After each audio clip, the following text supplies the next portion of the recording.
అందరం ఆరాటపడుతున్నాం. Yeah. ఎందుకంటే 90s లో లాస్ట్ ఫిల్మ్ మీరు దాదాపు చాలా ఏళ్ళైంది మీరు చేసి. లేదండి, నేను అంటే నాకంటూ నా టాలెంట్కి తగ్గట్టు బ్రేక్ నాకు ఇంకా రాలేదు.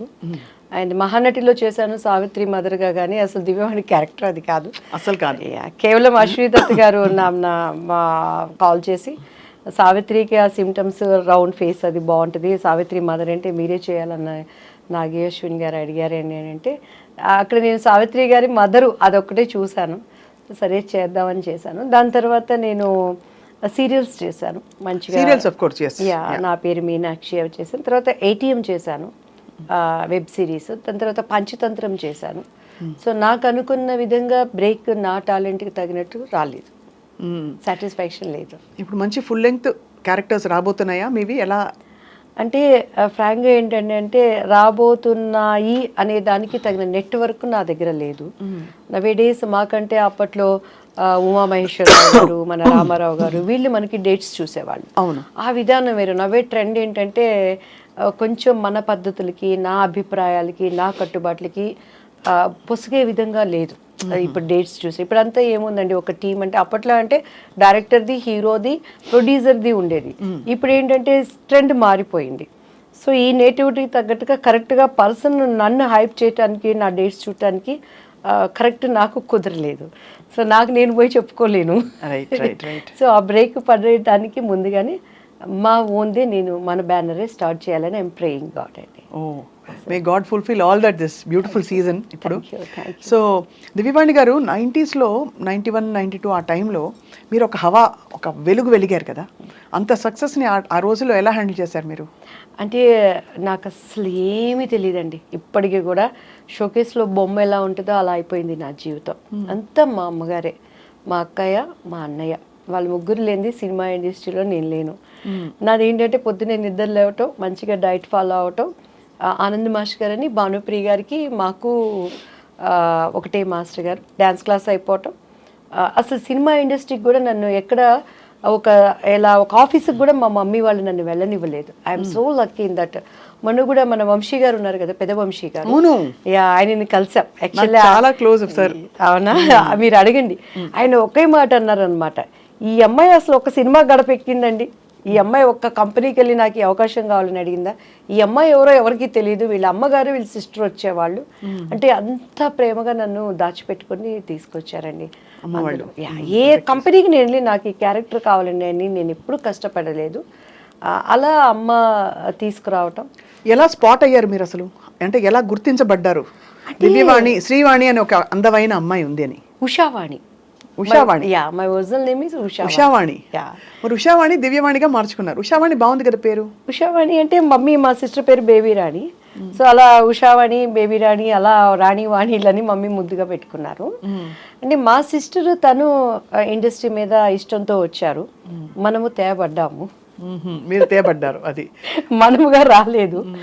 అసలు మనకు తెలీదు, కానీ దేవుడు బాడీలో టాలెంట్, ప్రతి ఒక్కరికి ఒక టాలెంట్ అనేది ఉంటుందండి. మనం పుట్టంగాల్ని కూడా దానిలో మనం వర్క్ చేసినప్పుడు మనకు అలుపు సొలుపు ఉండదు. సో కొంతమందికి వంటలు, కొంతమందికి ఇంకా సంథింగ్ అలానే నాలో పుట్టినప్పుడే, ఎందుకంటే నా 8th, 9th స్టాండర్డ్లోనూ 10th అనుకుంటా, 10th స్టాండర్డ్లో మేము ఒక స్కూల్లో స్టేజీ జస్ట్ చేస్తారు కదా ప్రోగ్రామ్, అది మా కాన్వెంట్లో నేను మండోదరి మహిళా మండలిని ఒకటి చేశాను. ఓహో, అప్పుడే 10th లో నేను దానికి మండోదరి అనమాట, నేనే మెయిన్ టీచర్ లాగా.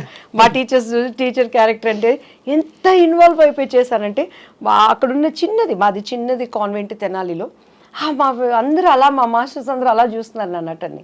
సో అప్పుడే అది నా బాడీలో ఉందన్నమాట. సో తెలియకుండా రావటం, ఇండస్ట్రీకి అక్కని చూస్తానికి హాలిడేస్కి నేను రావటం, శారద గారిని చూడటానికి నేను వెళ్ళటం, ఆమె చూసి ఈ అమ్మాయి వద్దు, ఈ మీద పెట్టి ఇన్వెస్ట్మెంట్ అనటం. అప్పట్లో మేమందరూ అక్కడే ఉండేవాళ్ళం, పరచూరు గోపాలకృష్ణ గారు, నేను. మొన్న కూడా అంకుల్ వాళ్ళ బిందు వాళ్ళ పాపది, హరితది వాళ్ళ పాపది రేపు 28th ఎంగేజ్మెంట్ అయితే కాల్ చేయగానే ఏమే బుడదానా అని అన్నారు. అంకుల్ చెప్పండి అంటే ఎట్లా నవ్వుతుందో చూడిదని. వాళ్ళ అమ్మాయి కన్నా నేను ఒక 2 years 1 year చిన్నండి బిందు కన్నా. సో ఆ బుడదానా అనేది ఆ ఇంట్లో పిలిచినట్లే అయిపోయింది. ఇట్స్ దేవుడు దయ్యండి. ఎక్కడ నేను ఇండస్ట్రీలో ఎలాంటి ఒక హోమ్లీ అట్మాస్ఫియర్తో, కష్టాలు ఉంటాయి, ప్రాబ్లమ్స్ ఉంటాయి, చాలా సినిమాలు నేను కూడా పోగొట్టుకున్నాను.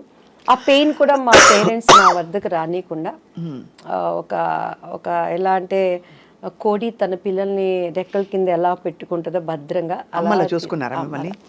షూటింగ్స్ అని ఆవిడే వచ్చారా? షూటింగ్స్ ఇప్పుడు కూడా స్కూల్కి వెళ్ళాం అనుకోండి నా పిల్లల్ని, దివ్యవాణి మీ పిల్లలు ఎలా ఉన్నారు, కిరణ్ మమ్మీ అంటారు, కిరణ్ పాటి నల్లా இருக்காங்களா అంటారు. చెట్నాడు స్కూల్లో కానీ అండ్ వెళమ్మాల్లో కానీ నా పిల్లలు ఏంటంటే పాటి నల్లా இருக்காங்களா, కిరణ్ పాటి ఎప్పుడు, అట్లా మా అమ్మగారే వాళ్ళకి తల్లి అయిపోయింది అనమాట. సో నా బ్యాడ్ ఏంటంటే ఆమెకి కొంచెం అల్జీమర్స్ వచ్చింది. పెద్దవాళ్ళకి ఇప్పుడు బాగా కామన్ గా ఒక వయసు దాటాక అందరికీ అన్ని మర్చిపోతుంది అండ్ మళ్ళీ ఆన్ అండ్ ఆఫ్ గా ఉంటుంది. కానీ ఆమెను ఏమైనా ప్రిపేర్ చేయాలి అని అంటే కిరణ్ వస్తున్నాడు, నా బాబు పేరు కిరణ్ వస్తున్నాడమ్మా అంటే ఎమ్మటే రెడీ అయిపోతుంది అనమాట. కిరణ్ వస్తున్నాడు, నువ్వు డాక్టర్ దగ్గర తీసుకెళ్లాలన్నా ఒక చంటి పిల్లని ఎలా చూసుకోవాలో అలా చూసుకోవాల్సిన పరిస్థితిలో నో షీజ్. సో ఈ క్రెడిట్ అంతా అమ్మ నా కుటుంబీకులేనండి. దివ్యవాణి గారు, మనం మాట్లాడుకుంటూ ఒక కప్పు కాఫీ టీ తాగుదామా? చాలా బాగుంటుంది. Thank you. నమస్తే అమ్మా, బాగున్నారా? సుగుణమ్మా, అవునా, నేను కూడా అడిగాను. అవును, గుడ్ గుడ్ గుడ్. ఎస్, తాగుతూ మాట్లాడేసేద్దామా? మీ రాముయిజం గారు, కానీ రాముని మాత్రం మీరు హైప్ చేశారండి, మీకు దెబ్బలేస్తాను నేను తీసుకు. అవునా? ఎందుకు హైప్ చేయడం? ఆయనే హైప్, నేనే హైప్ కాదు అసలు. అటువంటి ఇంట్రెస్ట్ మనం ఎంకరేజ్ చేయకూడదు. ఎందుకు, ఏమి ఇంట్రెస్ట్ లో చూద్దాం, మాట్లాడదాం తప్పకుండా. ఇప్పుడు వద్దులేండి కాంట్రవర్సీ.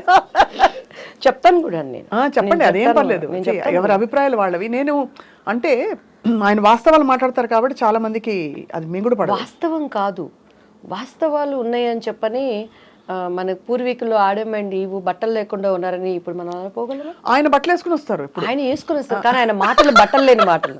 బట్టలు లేని మాట్లాడతారా? తప్పకుండా అది మాట్లాడదాం ఇప్పుడైతే. సో ఇప్పుడు కంటిన్యూ నాన్న, రోల్ అయిపోతుంది, మనం అన్ని దొరికిపోయాము. సో దివ్యవాణి గారు, ఇప్పుడు బాగా చక్కగా మా సుగుణ మంచి షుగర్ వేసి పట్టుకొచ్చింది. మీరేమన్నా అలాంటి రెస్ట్రిక్షన్స్ ఫాలో అవుతారా? సుగుణమ్మ, నీకు happy Christmas, happy new year. Thank you. Sugunamma కూతురు వాణి, నీకు కూడా ఐ లవ్ యూ. అబ్బో, ఇంకా అయిపోయింది, మురిసి పొంగిపోతారు. అవునా? Beautiful tea and coffee. వాళ్ళు లేకుండా మనం లేవండి, వాళ్ళ ప్రేమే మనకి ఆదరణ. అంతే కదా. రాజేంద్ర ప్రసాద్ గారి మీ కాంబినేషన్ చాలా హిట్ కాంబినేషన్ ఆ రోజుల్లో. సో ఆయన పాత్ర మీ కెరియర్లో ఎలా ఉండేది? అంటే ఆయన ఒక సీనియర్ యాక్టరు, యాజ్ ఆర్టిస్ట్గా ఆయన నేను ఎప్పుడు కూడా, నేనేంట్లేండి చాలామంది, నేను ఎప్పుడు యాజ్ ఆర్టిస్ట్గా ఆయన ఏమంటానంటే ఆయన ఒక మండుతున్న కట్టె. మండుతున్న కట్టెలోకి మనం సంక్రాంతి భోగి పండుగలప్పుడు చూస్తాం, పచ్చి కట్టెలు తీసుకొచ్చి అందులో వేస్తే అవి కూడా మండుతాయి. అవును. యాక్టింగ్ రాని వాడిని కూడా ఆయన పక్కన నిలబెడితే యాక్టింగ్ వస్తుంది.